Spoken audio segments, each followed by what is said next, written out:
John Mack, professor at Harvard Medical School, a psychiatrist and writer, also looked into the UFO and abduction phenomenon for several decades and came to similar conclusions as Vallée and Hynek. Although he recently passed away, his contributions to the study of ufology and alien abductions is highly touted and greatly respected. He states in an interview with Nova Online when asked if the phenomenon is literally physical or psychological, stating, quote, "Yes, it's both.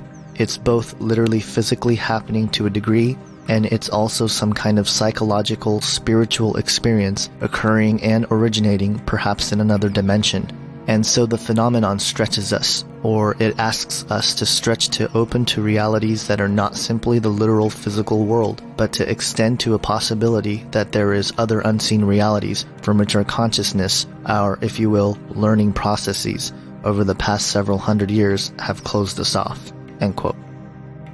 What seems to be the case is they come from some other domain, some place, maybe not another star or maybe from another dimension, but they manifest, they show up here in our physical world. People have a number of cases where people are just playing gone. A child comes into the mother's room. "Mom, you weren't there during the night when I came." There is burned earth outside where the ships have landed. There is physical. It may not satisfy our criteria of proof, but proof may be something which only operates within the frame of evidence of this physical world in the box you mentioned before, right, that we live in.